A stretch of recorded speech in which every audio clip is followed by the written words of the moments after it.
Salut à tous, bienvenue dans iWeek, bienvenue pour une heure de direct. iWeek, c'est toute l'actu en live, on est ensemble jusqu'à 21h, soyez les bienvenus sur Watch. Je salue Jean-Christophe Ving, salut Jean-Christophe. Bonsoir Benjamin, bonsoir à tous. Salut, comment vas-tu? Je vais très bien. Mets le micro plus près. Je vais très bien, voilà, la semaine a été riche en événements, comme on pourra en parler tout à l'heure. Absolument, on a un programme assez chargé. Et je me tourne tout de suite vers nos copains, nos complices qui sont au bout de la ligne. Et je vous salue tous les trois. Salut les garçons. Que des garçons ce soir. On nous a privés d'Audrey. Oui. C'est mal. Ben, François, il voulait bien mettre une perruque blonde, mais on lui a dit que c'était pas la peine. Tu pourrais la mettre. Tu serais pas gêné par les cheveux qui sont en dessous. Ne me mettez pas au défi pour la dernière de l'année. C'est noté. On fait un petit tour de France. Je te salue, Élie. Comment vas-tu? Bonjour Benjamin, bonjour tout le monde. Bah écoute, bien, ravi d'être de retour parmi vous. Eh ben nous aussi, on est très heureux que tu sois là. Ça va? Il paraît que tu as chopé des miasmes. Ouais, je suis un peu patraque, un peu comme grippé, mais je pense que c'est le chantier, tu sais, je vous avais raconté qu'on refaisait le magasin de Cannes, ouais. Et c'est un peu la folie, parce que les travaux ont démarré, on a 15 jours pour tout faire, et évidemment, le premier jour de chantier, fuite d'eau, donc un mur inondé à changer, donc des trucs pas prévus, l'assurance, les experts. Donc, tout va bien, ça va bien se finir. Ouais. Oui, on est confiant. Et MCS sera magnifique dans son nouvel écran dans quelques jours, j'en suis sûr. On veut les photos de l'ouverture façon Apple Store Champs-Élysées. Voilà, exactement. Ah bah oui, vous les aurez. On y compte bien, Ellie. Je salue aussi... On va faire du cinéma. Oui, absolument. Je salue aussi Gilles. Salut. Salut Benjamin, bonjour messieurs. Et dis donc, c'est un miracle, tu es connecté, c'est fantastique. Oui, la fibre ne m'a pas fait de blague cette fois-ci. Il y avait un monsieur qui était penché l'après-midi même sur l'armoire au coin de la rue et du coup, je ne sais pas si c'est une relation de cause à effet. Certains diraient comme par hasard, ça ne marchait pas le soir et même le lendemain matin, je n'avais plus rien jusque vers le milieu de la matinée. Bon, là, on va toucher du bois. Je compte sur vous. Moi, j'ai de l'aggloméré et du laminé, donc c'est pas vraiment du bois. J'espère que ça va tenir. L'important, c'est que ça marche ce soir. C'est très bien comme ça que tu sois là. Et puis, on salue François. Salut, comment ça va, François? Salut Benjamin, salut à tous, très heureux de vous retrouver ce soir. Ça va, moi j'attends avec impatience l'arrivée du technicien fibre qui doit venir le 14 mars logiquement pour m'installer la fibre optique, ce qui va être une révolution pour moi. Bon, le mois de mars va être important, hein. On va le voir tout à l'heure. Bon, j'espère que la petite liaison avec toi va se resynchroniser. Je crois que tes mots vont plus vite que ta bouche en fait. C'est pas très grave, c'est des choses qui arrivent. Écoutez, très heureux d'être avec vous. Je salue aussi tous nos amis qui sont en train de nous rejoindre sur Twitter. Vous connaissez le hashtag iWeekTV. Profitez-en pour nous envoyer vos messages, vos réactions, vos questions. Vous savez, on est toujours à l'écoute de ce que vous avez à nous dire et on vous répondra en direct. En tout cas, si vous profitez de cette première diffusion qui est donc en live tous les mercredis de 20h à 21h, j'en profite pour vous encourager, si vous ne le faites pas, si vous ne l'avez pas encore fait, c'est mal, à vous abonner au podcast d'iWeek, Apple Podcast, évidemment. Ça va de soi. Vous avez le choix entre les versions vidéo HDSD et la version audio. Et puis, si vous êtes perdu dans l'univers Android, vous avez aussi l'équivalent, le podcast audio uniquement sur Google Podcast. Et puis, vous avez aussi toutes les versions audio de tous les podcasts de Watch sur Spotify. Voilà, ça vaut le coup de le rappeler de temps en temps. Alors, on va rentrer dans le vif du sujet. Je peux faire une remarque? un conseil pratique. Alors on rentre pas dans le vif du sujet. Non, oui, fais une remarque. Évitez de vous abonner au podcast sur votre iPad, avant d'avoir une configuration en dehors de toute de tout. Oui. Ça prend de la place. Une configuration démentielle. Ouais. Sinon, vous risquez de saturer la mémoire de masse et la capacité de stockage de votre iPad, comme certains l'ont avoué à cette antenne ici même la semaine dernière. Alors oui, mais c'est moi qui l'ai dit, mais je parlais pas des podcasts iWeek. Et il y a une fonction très intéressante dans Apple Podcast, c'est suppression des épisodes déjà vus, qui permet de garder la tête hors de l'eau, même avec un petit iPad. Absolument. Mais vous avez quand même raison tous les deux. Voilà.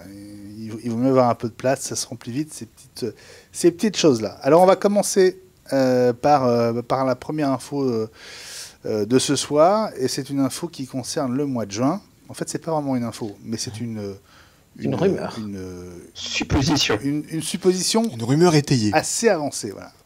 Qui concerne les dates de la WWDC. Et on serait quasiment sur les dates de l'an dernier. Alors, Élie. Oui. En fait, c'est nos camarades de Mac Rumors qui sont quasiment certains, ils s'engagent que ça se passera du 3 au 7 juin à San José, comme dernièrement. Donc, et c'est plutôt sympa parce que ça veut dire qu'on prépare d'ores et déjà une super keynote pour être avec vous et qu'on espère qu'il y aura plein de choses. Eh oui. Et comme d'habitude, il n'y aura que du logiciel. Ah, pas sûr. Et que non. Pas sûr du tout. Moi, je suis d'accord avec François. Pourquoi il n'y aurait pas du Mac Pro ? Pourquoi il n'y aurait pas du Mac Pro à la WWDC ? Parce que l'année dernière, on s'était dit qu'il y aurait du Mac Mini et il n'y a pas eu de Mac Mini et il n'y a pas eu d'iMac. Donc, depuis quelques années, c'est moi, quand je même ferais une autre essentiellement du réponse. logiciel. C'est que je pense que le Mac Pro est tellement spécifique et tellement attendu que, à mon avis, et si tu regardes les récentes keynotes, on parlait la semaine dernière de la keynote éducation qui a vu l'arrivée du nouvel iPad. À mon avis, ça nous promet une énorme keynote métier de l'artisanat. Tu crois ça, toi ? Montage vidéo, son, enfin, avec possibilité d'avoir des flux 8K en pagaille, et que je pense et j'espère que le Mac Pro mérite plus que le dernier chapitre d'une WWDC qui, par définition, sera super chargé parce qu'Apple a beaucoup de choses à changer et à se faire pardonner. Ouais. Bon, on peut quand même un peu faire envie, parce que vous dites qu'il n'y a pas de matériel prévu, on n'en sait rien. Il y a une règle absolue chez Apple, c'est que les prévisions sont très... La règle absolue, c'est qu'il n'y a pas de règle absolue, justement, et qu'ils sont spécialistes pour déjouer les pronostics et prendre le contre-pied. S'ils ont quelque chose à montrer, ils le montreront, mais sachant qu'on le dit depuis... des années maintenant, mais Tim Cook l'a avoué lui-même à je ne sais plus quelle conférence de résultats financiers. Il y a un véritable entonnoir produit sur le dernier trimestre de l'année et ils sont pris les pieds dans le tapis au trimestre de Noël dernier parce qu'ils ne sont pas arrivés une nouvelle fois à produire suffisamment pour satisfaire la demande au moment de Noël. Oui, et puis si je peux compléter, n'oubliez pas qu'il y a eu un mauvais Q1. Donc Apple, cette année, ils ont besoin de se rattraper au niveau résultat. Donc il faut vraiment qu'il y ait une belle gamme produits qui se vendent bien et le plus tôt possible parce qu'ils ont besoin, enfin pas qu'ils sont à la rue, mais enfin... S'ils peuvent remonter les résultats, c'est toujours bon pour les actionnaires. Je ne parle pas pour nous, mais pour les actionnaires, why not ? J'étais justement en train de regarder, les résultats Q3 étaient annoncés en août, et je cherchais Q2. Q2, c'est en mai. Et donc, clairement, avec ce qui a été annoncé au premier trimestre que l'on sait, on va pas revenir dessus, il faut que le deuxième trimestre ait vu des annonces intéressantes. Et la WWDC est un peu trop isolée entre les annonces du deuxième et du troisième trimestre, à mon sens. Bah oui, parce qu'en fait, on va en reparler, mais il va se passer des choses en mars, probablement. Ouais. Et après... Après, à la rentrée pour les iPhones, a priori. Ouais. Mais encore une fois, pourquoi Apple n'annoncerait pas un refresh du MacBook Pro à la WWDC, ça, pourquoi pas. Ma réflexion, c'était plus sur le Mac Pro. C'est déjà arrivé. Hein. Voilà, c'est déjà arrivé. Oui. Ma réflexion était beaucoup plus sur le Mac Pro, qui justement doit faire énormément de bruit et mérite mieux, à mon avis, que la WWDC. Bon. Sachant que... François ? Sachant que si je dis pas de bêtises, l'ancien Mac Pro, la poubelle de table avait été présentée à la WWDC. Si je dis pas de bêtises. Ah oui, Alors, oui. Tu dis pas complètement des bêtises, mais il avait été préannoncé à la keynote d'octobre. Et donc, il n'y avait pas cet aspect... ils avaient déjà montré ce qu'ils avaient à montrer, en fait. D'accord. Oui, mais en tout cas... Can't Innovate My Ass, c'était la WWDC, non ? Non, justement, c'était octobre-novembre. Ah, j'aurais juré que c'était en juin. Non, le temps passe, hein. Ouais, c'est vrai. Mais j'étais on va à faire Bali confiance. Et je sais quand j'étais à Bali. Ah, d'accord. on va lui faire confiance. Alors. Voilà. Mais en tout cas, pour compléter les informations que vous venez tous de donner, il y a un pipeline produit Apple qui est important parce que n'oubliez pas qu'on attend un refresh des iPads. On va en parler. N'oubliez pas qu'on attend un refresh de l'iMac, parce que là, ça fait vraiment un nombre incalculable de mois où il n'a pas été rafraîchi. Et on attend un refresh des MacBook Pro. Donc tout ça, c'est hors iPhone, donc évidemment. Donc iPad, il faut bien qu'ils trouvent un moment, on pense le mois de mars. Mais du coup, quand est-ce qu'ils annonceraient les iMac et quand est-ce qu'ils annonceraient les MacBook Pro? Donc ça fait un paquet de choses. Hein. Ouais, et toi, tu en penses quoi, Elie? Tu penses que ça arrivera avant l'été? Oui. Alors... Les keynotes, ça coûte quand même cher à organiser et que maintenant, ils sont un peu moins dans le jeu dépenses pour faire de l'EPAD. Ils ont un peu de quoi, hein. Oui, ils peuvent, mais Tim Cook préfère donner ça aux actionnaires. Hein, donc, c'est moins Steve. Hein. Donc, ce que veut dire qu'il est vraisemblable qu'il y ait une keynote en mars, qu'elle va probablement être orienté éducation, on en parle, mais que ce n'est pas exclu qu'il y ait une annonce matérielle avec, ça pourrait être de l'iPad, hein, donc, parce que c'est pas de l'iPad Pro, c'est un iPad ou des iPads, mais qui vont venir plutôt dans l'entrée de gamme. Et puis après quoi, ils vont pas faire une keynote au mois de mai, ça s'est jamais vu, pour annoncer juste un MacBook Pro, un iMac. C'est trop peu. Non, parce qu'ils savent qu'en France, il y a beaucoup de ponts. Donc mais je suis pas du tout persuadé. C'est en ce sens-là, à mon avis, qu'on est en train de voir un gros changement, et quand on aura plusieurs années de recul, ça apparaîtra plus clairement. Mettre à jour, parce que c'est de ça dont on parle, le MacBook Pro avec un clavier qui s'encrasse plus et un processeur plus rapide, ça mérite pas une keynote. L'iMac, s'il est encore 27 pouces 5K, alors qu'on voit de plus en plus d'écrans 30 pouces mis en avant, c'est pareil, ça mérite pas une keynote non plus. Donc en fait, est-ce qu'Apple, quand Cook dit sans le dire lors justement des annonces des résultats que le pipeline est très chargé, il faut pas oublier que, et c'est là où on pourra reparler de la WWDC, faut pas oublier qu'Apple est plus que jamais tributaire des annonces d'Intel qui sont complètement à la traîne. La roadmap qui a été dévoilée il y a 2 mois, elle est catastrophique pour ce type de machine. Ouais, alors justement, tiens, je rebondis sur un premier tweet, et c'est notre ami Frédéric Cavaillé. Il bombarde, hein, ce soir, il est très chaud, Frédéric. on va finir tout à l'heure dans un tweet, Apple se prépare à abandonner Qualcomm et Intel dans la course à la 5G. Apple veut fabriquer son propre modem, mais ils vont prendre beaucoup de retard par rapport à la concurrence qui va sortir ses propres modèles 5G. Bon, ça n'engage que Fred de dire ça, évidemment. Mais oui, c'est vrai, tu as raison. Et pour le coup, là, on revient à la WWDC. La vraie annonce matérielle de la WWDC, François, tu nous as fait une high story dessus, c'était le Mac Pro Intel. Pour montrer ou le MacBook Pro d'ailleurs, Intel et un iMac, pour montrer qu'Apple avait des machines déjà prêtes pour utiliser les processeurs Intel. Quand il y aura un switch ARM qui va arriver, on le sait tous, là, Apple fera une énorme annonce matérielle pour dire aux développeurs, rassurez-vous, on vous laisse pas hacker, vous avez les machines pour faire tourner les futures versions de macOS et vos futurs builds. Mais tant qu'Apple est lié à Intel comme ils le sont, et tant qu'Intel est en retard comme il l'est, je pense que les annonces matérielles Mac vont prendre du retard.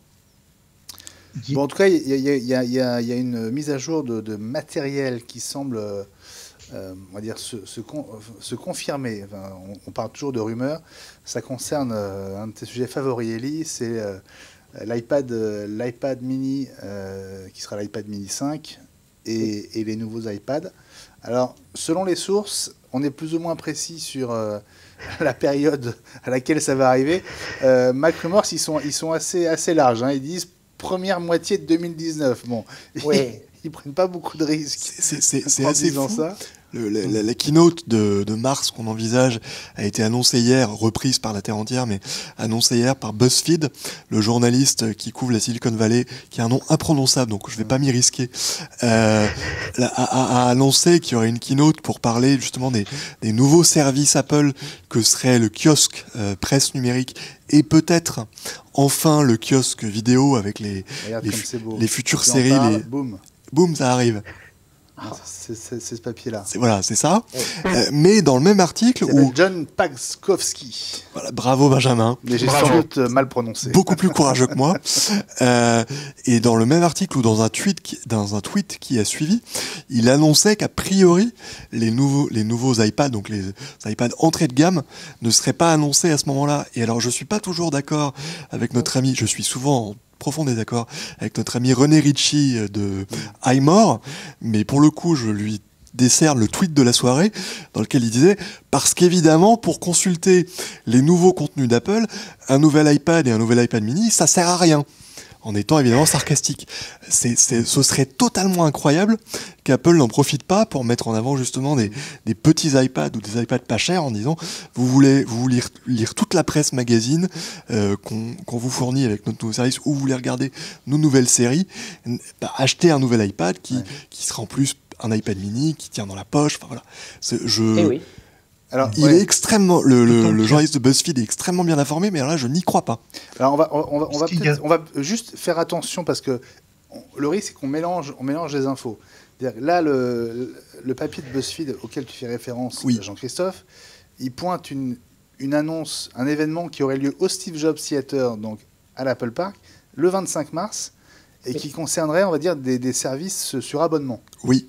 Notamment Apple News.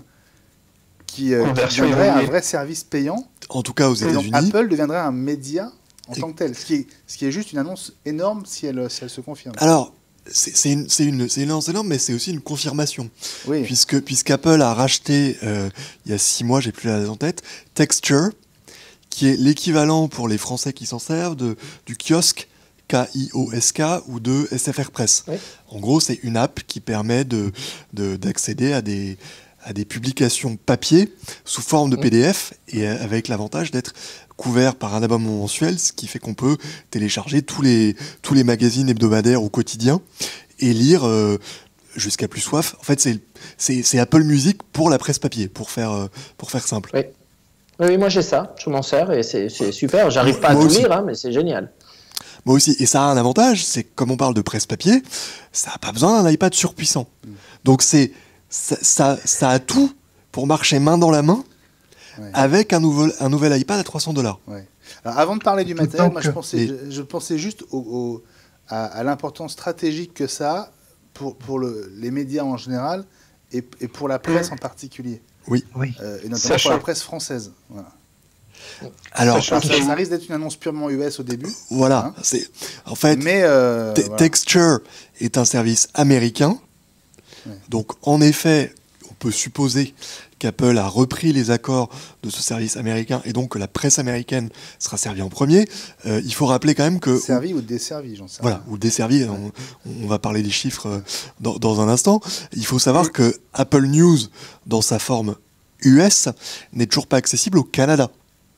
Donc quand on parle de marché, je ne sais pas quand la France sera servie, je ne sais pas si on n'a pas encore vu de rumeurs selon lesquelles la presse française aurait été approchée. Parce que c'est ça, en fait, le problème de ce type de service, c'est que ça demande des accords, non seulement pays par pays, mais groupe de presse par groupe de presse. Mais en revanche, il vous a pas échappé cette semaine que je crois que 90 grands titres de la presse française se sont mis d'accord pour en fait un identifiant unique, une sorte de portail qui permettra d'accéder à tous ces titres-là. Et on retrouve dans cette regroupement, finalement, cette liste, tous les grands médias français. Le Figaro, Le Monde... voilà. C'est pas un hasard. Et j'ai du mal à faire un lien, enfin un rapprochement, en tout cas, entre le fait qu'Apple s'apprête à lancer une vraie stratégie autour d'Apple News aux US et ce regroupement des médias historiques français qui font bloc. Il y a deux choses en fait à prendre en compte. Alors, full disclosure, je suis utilisateur d'SFR Press, mais c'est pas pour ça que j'approuve leur méthode. Il faut savoir que SFR a lancé SFR Press, notamment pour en faire un service associé à leur abonnement téléphonique. C'est un peu technique, mais je vais essayer d'être précis et rapide. Pour bénéficier sur SFR Press de la TVA sur la presse, qui est à, Benjamin, 2%, alors que les forfaits mobiles sont évidemment à la TVA normale de 21%, et en 10 ans, 20%, et en 10 ans, SFR Press est une partie intégrante de notre abonnement mobile. On fait notre cuisine, et on considère que sur un abonnement vendu 10 € par mois, la TVA à 2% porte sur 5 €, parce qu'on considère que la presse est valorisée pour moitié dans le prix d'un forfait mobile.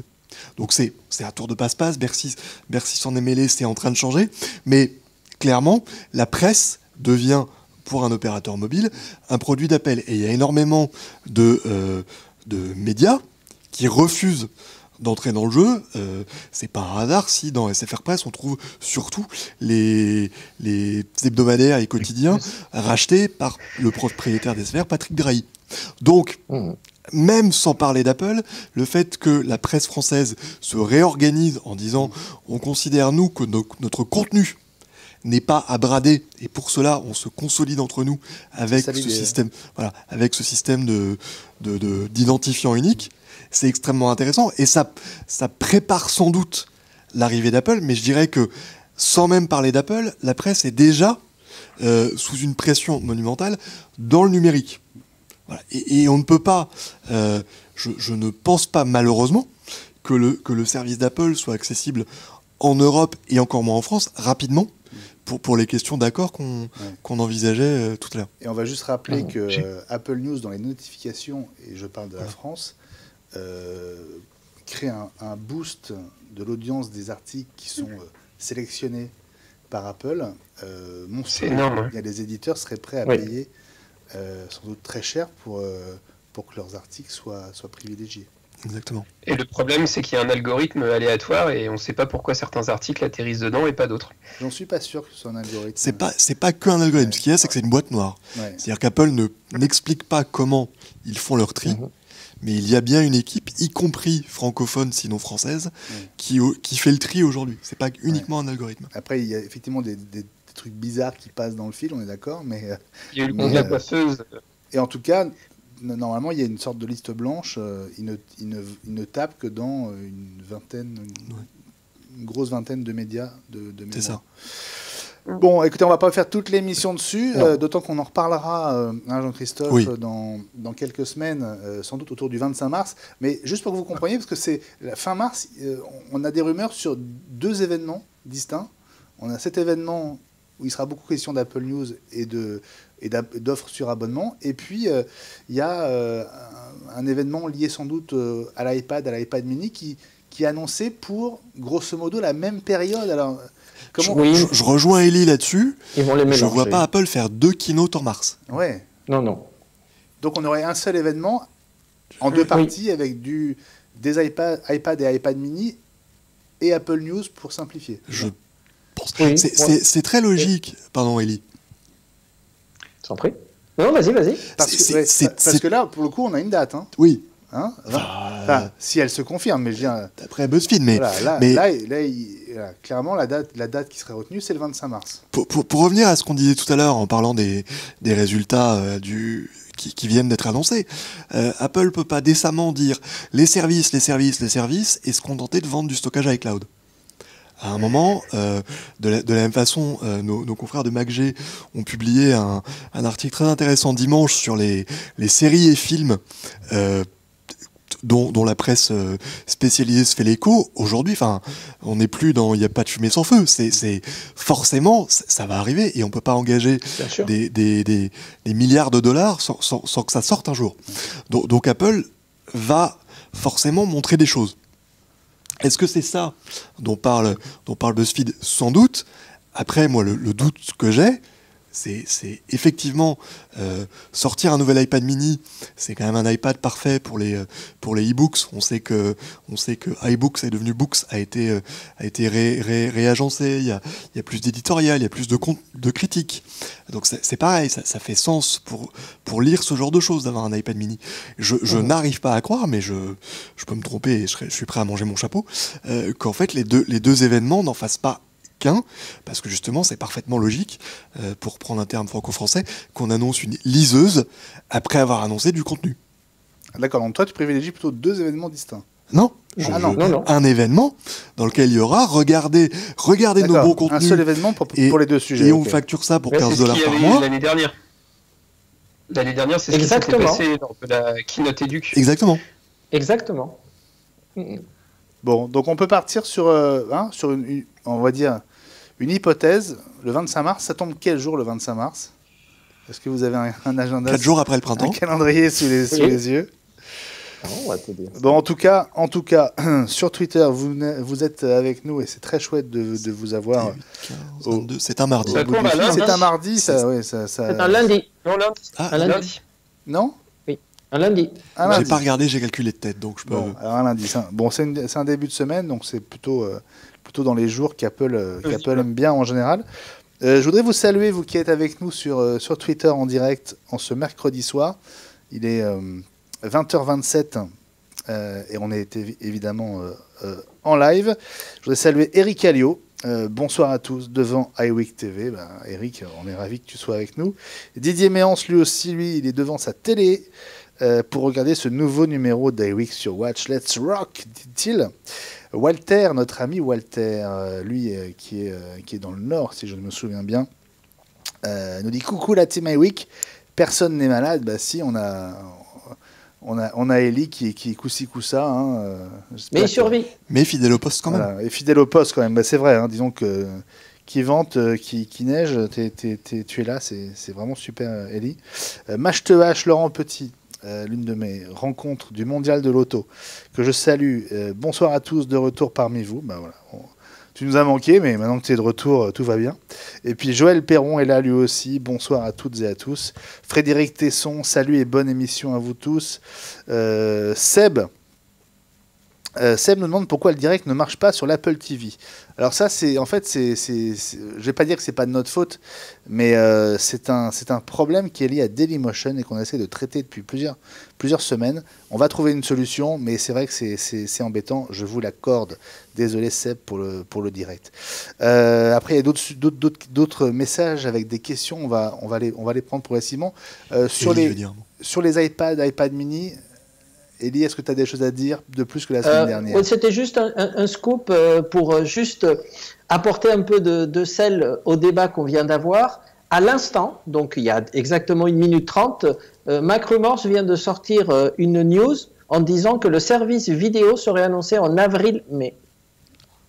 Et avec pas pour l'instant en démarrage, pas tous les contenus qu'Apple aurait souhaité parce qu'ils n'ont pas finalisé les accords. Donc ce qui voudrait dire... Alors, est-ce que du coup, il y aura un autre événement? Est-ce que là, on parle de presse d'un côté et de vidéo de l'autre? Mais voilà, ça vient d'arriver. Là, on parle du Netflix à la Apple. Alors, c'est vraiment intéressant parce que, par définition, en tout cas au début, ils ont investi $1 milliard dans leur propre production. Oui. Donc, je ne vois pas pourquoi il y a besoin d'accord, puisque, par principe, c'est un peu comme Netflix. Ouais. Ils font tout eux-mêmes. Si c'était un bouquet de chaînes façon Molotov, ce dont on parle depuis des années, ça pourrait poser problème et ça en posera sans doute s'ils le font à terme. Mais sur leur propre production, sauf à parler de diffusion internationale, mais enfin là encore, ça m'étonnerait que ça n'ait pas été discuté très en amont avant de lancer les productions. Je suis sceptique. On va voir. Alors, juste pour compléter ça, je lis l'article, puisque je l'ai sous les yeux. Donc, la source, c'est CNBC, donc c'est pas un site de news, c'est quand même une chaîne de télé aux États-Unis, une chaîne de news. Ouais. Et ils disent que, bon, après, peut-être tu les aimes pas, je sais pas. Et donc, ils disent que le problème vient du fait qu'Apple voulait absolument que les utilisateurs puissent s'abonner à travers l'Apple TV à des services comme HBO Now, parce que HBO c'est Game of Thrones, donc c'est avril, c'est le moment de... Et HBO n'est pas d'accord, tout simplement parce qu'Apple demande 30% et que HBO, ils ont dit non. Oui, c'est ça.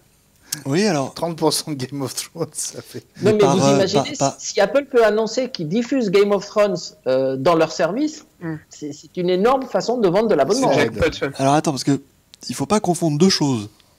Là, tu parles de HBO Now, qui est la version mobile d'HBO et qui est standalone. Il n'y a pas besoin d'être abonné à la chaîne pour y avoir accès. Et c'est un abonnement de mémoire de $15 par mois. Mais alors, ça existe déjà sous la forme d'une application Apple TV. Je ne suis pas certain, mais je crois qu'on peut déjà s'abonner dans l'application Apple TV et que donc HBO paye bien sa dîme de 30% à Apple comme tout abonnement pris au sein d'une app iPad, Apple TV, iPhone & Co. Je suis quasiment certain, et même parce que tu parles de Game of Thrones, HBO Now est sorti d'abord sur l'Apple TV. Ils ont annoncé la sortie, c'était une exclue pour Game of Thrones. Alors je ne regarde pas Game of Thrones, donc je vais me faire insulter, mais de mémoire, la 4e saison. C'était il y a 2 ans. Lors de l'annonce de l'Apple TV 4K. Et c'était une exclue, et le service n'a été disponible sur Android que quelques mois après. Bon, en tout cas, ce que dit l'article pour finir, c'est qu'ils ne sont pas d'accord parce que typiquement, Apple prend 15% pour les séries diffusées aujourd'hui. Et donc là, ils veulent 30. Mais de notre côté, ça permettrait, dans l'abonnement, de dire vous avez HBO. C'est pas vous voulez HBO, ça vous coûte $15 par mois. Ils voudraient, dans le prix de l'abonnement qu'on ne connaît pas, dire HBO est inclus. Et c'est là où les autres disent non, nous aujourd'hui on a un abonnement à $15 par mois. Pourquoi est-ce que vous voulez qu'on l'offre gratuitement dans un abonnement, admettons, je sais pas, à $9 ou un truc comme ça. Okay. Donc on est bien dans cette idée de bouquet de chaînes ou de bouquet de séries qui ne sont pas uniquement les séries Apple. C'est comme Netflix. Oui, un nouvel entrant ne peut pas uniquement, ça peut pas faire comme Disney, ne peut pas avoir uniquement des productions maison. Il est obligé de proposer des choses venant d'autres producteurs de contenu, et puis surtout des choses exclusives pour susciter les abonnements, mais également des choses à succès qui viennent d'autres fournisseurs de contenu pour brasser un petit peu plus large. En ce qui concerne les iPads, c'est le moment, mars, c'est le moment où se font les décisions, se prennent les décisions d'achat en volume dans l'éducation. Donc c'est le moment où il faut montrer des iPads, d'autant que vous l'avez souligné la semaine dernière, mais ça fait des années que je reviens là-dessus. Ils se font tailler des croupières par les Chromebooks parce que les Chromebooks ont un clavier et que c'est plus facile pour remplir des QCM et les évaluations, les fiches d'évaluation pour les établissements scolaires. Et je voulais dire un truc sur la presse aussi, c'est que j'avais interviewé Ludovic Bléchet, qui était le responsable de l'édition numérique de l'IB, et c'était l'IB qui avait essuyé les plâtres, qui avait été le premier à proposer les contenus sur Apple Press, sur la première version en français, et ce qui avait beaucoup coincé dans les négociations, ils étaient très, très remontés après Apple, c'est que il y avait deux logiques qui s'affrontaient. Les titres de presse veulent absolument garder la maîtrise de leur carnet d'adresses et des abonnés pour pouvoir faire ensuite du placement de produits ou proposer ces fichiers à des partenaires. Ça fait partie intégrante du modèle économique, et Apple, dans sa logique de protection des données personnelles et de la vie privée, ne voulait absolument pas communiquer donc sur les abonnés au service. Donc il y a aussi quelque chose qui va coincer là, et pour moi c'est aussi l'une des raisons pour lesquelles les titres français ont fait bloc, se sont regroupés afin de pouvoir négocier en position de force et de façon globale. Alors, il y a eGénération qui complète l'article dont on vient de parler en disant qu'Apple proposerait ses contenus à eux, donc produits par Apple, gratuitement pour ceux qui prendraient l'abonnement au service. Alors, d'un côté, l'abonnement est payant, mais les contenus Apple sont gratuits. Donc, bon, ça reste à préciser. Ouais, ça reste à préciser. Si ça, c'est pas gratuit, tu payes un abonnement pour un truc où t'as rien, en fait. Donc, c'est un peu ça. Il faut bien qu'il y ait quelque chose. En fait, ce dont parle Gilles, c'est le Apple. Il faut bien en avoir pour son argent, quand même. C'est les abonnements. Ce dont parlait Gilles, juste, tu posais la question, Benjamin, c'est Apple Kiosque, c'est l'application en forme de bibliothèque qui est sortie dans iOS 8 ou 9, je crois, et qui a malheureusement été abandonnée parce que Apple trouvait que les applications suffisaient à elles-mêmes. Mais effectivement, l'IB était une des premières applis françaises à rentrer dans ce cadre-là. Bon, je voudrais juste qu'on avance un peu parce qu'on a plein de sujets et leur tourne vraiment très très vite. On parlait donc de cette date du 25 mars. Il se trouve qu'il y a une autre date qui circule aussi. C'est la date du 29 mars. Alors là, on va dire que la source de la date est quand même à prendre de manière assez... Dernière semaine de mars, parce que j'ai vu aussi le 27. Ah ouais, bon, bah, il dit le 29, alors c'est un site grec, iPhoneLas.gr, qui dit avoir reçu des informations exclusives d'une source fiable, on va dire, dans la chaîne de production d'Apple en Chine. Voilà. Ah ben c'est une pythonise, les Grecs sont très forts pour ça, une pythonise, je veux dire. Voilà, c'est ça.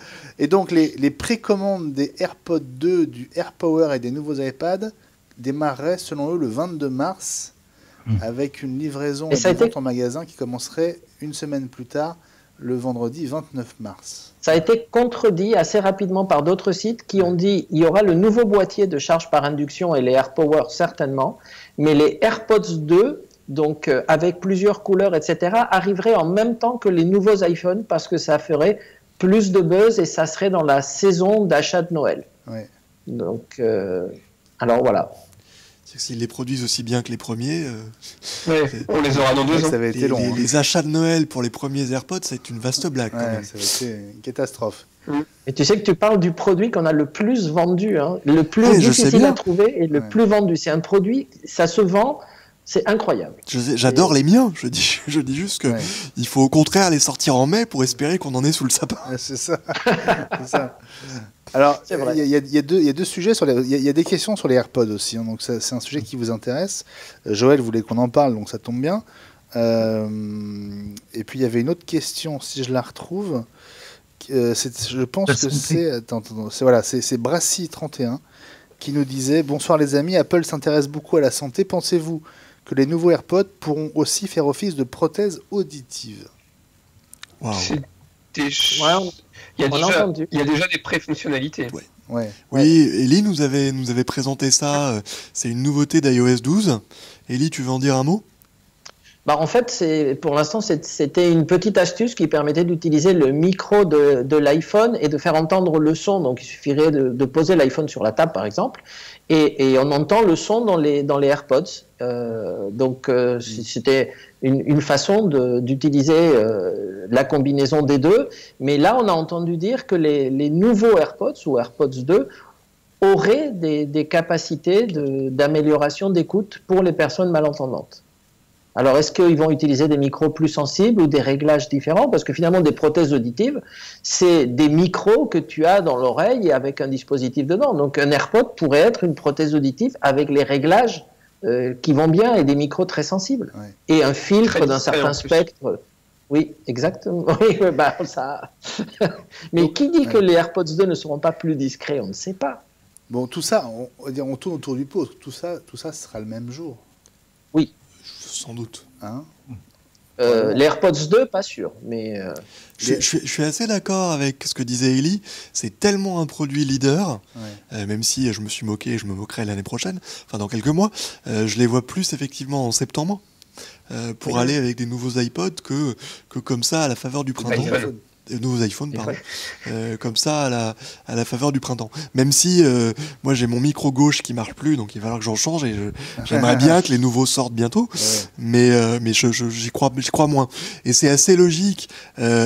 Si l'AirPower se décide à sortir enfin, tu peux pas mettre le seul avantage de ce truc, c'est d'accepter l'Apple Watch. On le voit là, mais il sortira un jour ce chargeur. Oui, en l'occurrence, visiblement, ce serait plus les trois, ce serait que les AirPods et l'iPhone, et pas à la fois iPhone, Apple Watch et AirPods.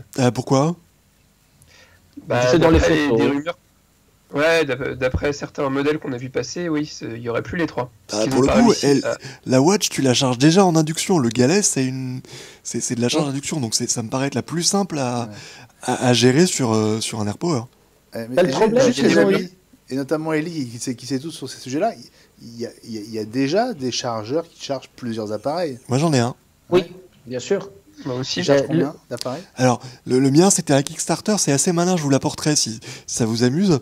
En fait, il y a un magnifique trou au centre du machin dans lequel vous mettez votre galet d'Apple Watch et le reste du plateau est dédié à l'iPhone. Mais en voyage, c'est super pratique parce qu'effectivement, tu te trimbales juste avec ça, tu colles ton Apple Watch sur son trou et tu poses l'iPhone et ça. Voilà. Donc oui, ça existe. Alors, c'est moins joli. C'est un inconvénient. Il y a un inconvénient sur ce produit. Je pense que j'ai le même que toi, Jean-Christophe, c'est qu'il faut bien positionner l'iPhone. Ça m'énerve. Pour qu'il recharge bien. Alors justement. Oh, pardon, non, c'était justement pour rebondir là-dessus. Moi, tout ce que j'ai entendu par différentes personnes, y compris à l'intérieur d'Apple, mais c'est tout à fait officieux, les problèmes qu'il y a sur les AirPower, c'est que vous avez vu cette forme de galet, vous avez des appareils qui dépassent, c'est-à-dire l'Apple Watch a un bracelet qui dépasse forcément, l'iPhone il dépasse aussi forcément. Ils ont eu d'énormes problèmes de chute, parce que si tu poses ça sur une table de chevet, tu donnes un petit coup, ton téléphone il tombe.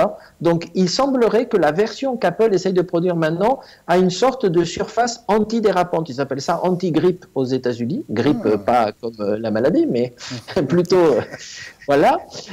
Et donc, mais malgré tout, ils peuvent faire de l'antidérapant, mais on peut donner un coup de coude. Je veux dire, il n'est pas pratique ce truc-là. Ils auraient dû faire un truc où tu le poses verticalement de façon inclinée, et je sais pas, c'est planche à repasser. Moi je l'achèterais pas. Le risque est trop grand de faire tomber un iPhone au prix où ça coûte. Je crois beaucoup à ce que tu dis. Moi, c'est comme ça que vous vous souvenez, j'avais testé un téléphone Huawei l'an dernier et qui, pareil, était tombé de ma table de chevet sans que je fasse rien. Donc je crois beaucoup à ce que tu dis, Ellie. Après, je vais dire du mal d'Apple, les gens ont l'habitude. Si vraiment la difficulté dans l'AirPower, c'est d'avoir un truc antidérapant, je me pose quand même beaucoup de questions sur le design industriel d'Apple en ce moment. Mais bon, fermons la parenthèse. Bon, écoutez, j'espère que vous y voyez un peu clair. Donc, ce qui risque de se passer fin mars,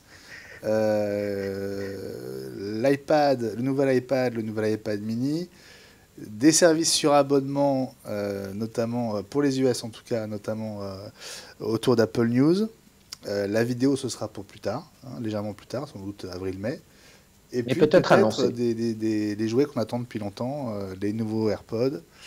Encore que Ellie et Jean-Christophe pensent que ce sera plutôt pour le mois de septembre. Et le AirPower, alors là, c'est le serpent de mer. C'est même plus l'Arlésienne. C'est même plus l'Arlésienne. On ne sait pas trop si ce produit sortira un jour. Et voilà, et c'est comme ça. Surtout, c'est une leçon, c'est qu'est-ce qu'Apple est allé faire dans cette galère. Je pense que ça sera dans les business schools dans les années à venir. C'est comment est-ce que tu annonces un produit presque 2 ans, ça fait 2 ans puisque c'était la keynote pas de septembre cette année mais l'année d'avant, quand tu te montres aussi incapable de le produire. C'est vraiment intéressant sur la trajectoire du management d'Apple à mon avis. Ouais. Bon les amis, on va changer de sujet complètement. Il y a toujours un lien avec Apple. Changeons. Puisqu'on parle de l'écosystème Apple dans iWeek. Mais on va parler de Google Maps et d'une version bêta que certains privilégiés ont. Oui, c'est même une alpha. Une alpha. Raconte-nous, Élie. Oui. Est-ce que tu as le droit de nous raconter? Il y a même une vidéo d'ailleurs qui en parle, je ne sais pas si tu pourras la montrer. Il semblerait qu'un groupe d'utilisateurs Google aux États-Unis, à San Francisco pour être précis, a reçu une version de Google faisant de la réalité augmentée. Parce que les gens se sont rendus compte, et en particulier dans la rue, que des fois c'est pas si facile que ça de se repérer. Et donc dans cette version-là, on utilise la caméra du téléphone et donc elle met les petites flèches en disant il faut tourner à gauche ou à droite au moment où il faut. Donc bon, là c'est la petite annonce un peu dont on peut pas se passer dès qu'on fait du Google, mais ça va arriver tout de suite après. Voilà, non, voilà, vous allez le voir. Donc c'est le monsieur qui est là, qui sort du métro et qui dit je sais pas où je vais. Il est à San Francisco, tout le monde connaît. Et là il sait pas. Hein, tu as vu? C'est à côté de chez moi. Voilà, donc il attend le petit point bleu, mais là il dit ça c'est insupportable, le temps que ça se synchronise, je me suis perdu, je suis allé dans le sens contraire, et donc Google sort un petit truc, clac, il y a un petit truc qui s'affiche en disant ça y est, je vous ai repéré, et donc là il y a la caméra qui lui dit il faut tourner là pour aller sur Market Street, et ça c'est assez bluffant, et en plus il y a un avis qui dit rangez-le dans la poche, ne dépensez pas la batterie, je vais vous faire vibrer votre Apple Watch ou votre téléphone quand j'aurai quelque chose à vous montrer parce qu'il faudra tourner. Donc voilà, c'est de la réalité augmentée en navigation. Je trouve ça très joli, très bien fait. Et j'ai hâte que Google nous sorte cette version le plus rapidement possible. Hein. Donc voilà, vous avez vu, rangez votre téléphone, vous éviterez d'avoir un accident. Donc en plus, il s'occupe de vous. C'est mieux. Et voilà, et le bon moment, ça revibre, vous le reprenez. Et là, il y a la petite flèche qui vous guide. Écoute, c'est pas mal. Bon, la démonstration n'est pas faite sur un iPhone, hein, par contre, hein, mais bon. Oui, c'est scandaleux. Non, on a Voilà, donc en plus, ça sera gratuit parce que ça sera une nouvelle version de Google Maps, donc on l'attend. Et puis là, il montre qu'on pourra faire des choses aussi avec une voiture en utilisant des fonctionnalités de navigation si on a le téléphone projeté sur le pare-brise et ça m'amène justement à l'article suivant. C'était la news d'après qui est en fait j'avais noté mon futur jouet. Donc c'est un produit qui est en Kickstarter, en fait en Indiegogo. Donc c'est une société française qui est à Toulouse. Donc on peut en parler. Elle s'appelle Highlights et c'est une société qu'on avait vue au Mondial de l'Auto avec une version qui permettait de projeter des informations sur un casque de moto, donc des informations de navigation. Et donc cette société a fait une version pour voiture. Donc bon, là cette vidéo-là, c'est pas ça, c'est les pubs, hein. Les teasers, le mec il sort, il est pressé et il va emboutir la voiture de son voisin parce qu'il a son téléphone à la main. Et boum, voilà. Donc il dit ça, c'est pas bien du tout. Hein. Alors que s'il avait eu un truc plus sympa, là par exemple, il va essayer de prendre son téléphone pour envoyer un SMS et évidemment il va écraser sa voisine. Et là, on voit pas encore le produit là. Non, on voit pas le produit dans cette vidéo, c'est ça qui est fou, on le voit à la fin. Là, c'est la deuxième annonce, c'est James Bond James Bond Girl, hein, donc ça c'est le nouveau Q. Je vais avancer. Ouais, parce que là, voilà, là tu y es. Ah. Et donc voilà, le produit, c'est cette petite boîte qui est là, posée, donc sur un pare-brise, qui envoie en fait, comme si c'était une vision tête haute, non seulement des informations de navigation, mais ça permet aussi de choisir, là ils utilisent Spotify ou Apple Music ou quoi que ce soit, et ça marche de plusieurs façons. Ça marche à la voix, ça marche par des gestes. Le petit capteur que vous voyez qui est juste à côté permet de faire des gestes. Ils disent utiliser, quand tu descends sur la page, ils te disent utilisez votre appareil comme un Jedi, parce qu'on fait des gestes de la main pour prendre un appel, pour rejeter l'appel et des choses comme ça. Et il y a aussi une version avec une caméra Bluetooth qu'on peut fixer à l'arrière de la voiture et qui permet d'avoir une caméra de recul pour ceux qui ne l'ont pas. Et donc c'est très intéressant parce que vous avez vu en Kickstarter, c'est pas très cher, et par rapport à tous les trucs qu'on a vu déjà de projection tête haute, ce système est très intelligent parce qu'il fonctionne sur batterie, c'est-à-dire qu'il peut tenir plusieurs jours posé simplement. Donc, il n'y a pas de câbles qui vont venir polluer, aller sur un allume-cigare ou autre chose. On le pose, il marche. Et à l'arrêt, il fait l'équivalent du smartphone mirroring, c'est-à-dire que toute application que vous avez sur votre iPhone va pouvoir passer, y compris du YouTube, y compris des vidéos, etc. L'affichage est 5 fois supérieur à tout ce qu'on a vu par ailleurs jusqu'à aujourd'hui dans le commerce. Il n'est pas très cher. Ouais, je suis en train de regarder le prix. 250 $. Ouais. Et donc, il y avait une version Kickstarter où on pouvait l'acheter moins cher, hein, pour ceux qui y croyaient. Donc, du coup, j'en ai commandé. Donc, je pourrais vous faire justement une petite chronique dessus. Le 27 mars, date de livraison pour ceux qui l'ont commandé.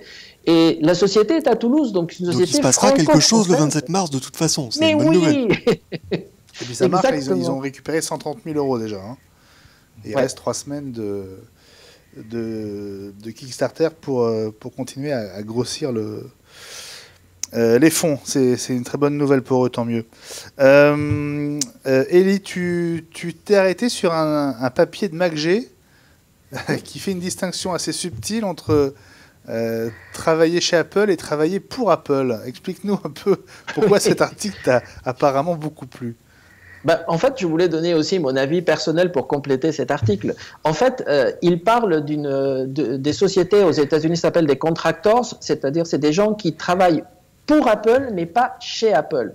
Et en particulier, dans cet article, il parle de contractors qui travaillent dans le département justement de la voiture Apple, qui n'existe pas, mais de la conduite autonome telle que réalisée par Apple. Vous savez qu'il y a des voitures qui se baladent un peu partout avec des caméras et qui font des tests pour différentes choses. Et donc ces gens-là se plaignent qu'ils sont totalement discriminés parce que évidemment ils n'ont pas accès à plein d'endroits chez Apple, ce qui est normal parce qu'ils n'y travaillent pas, mais qu'il y a même des discriminations sur l'usage de la cafétéria Apple parce qu'ils n'y ont pas droit, l'usage des toilettes, ils ont des toilettes spéciales mais en dehors, alors ils se sentent très mal à l'aise parce que voilà, donc et ils disent c'est pas cool Apple parce qu'on est très maltraités, on est des citoyens de 5e zone et donc il y a toute une explication là-dessus, ils sont indignés.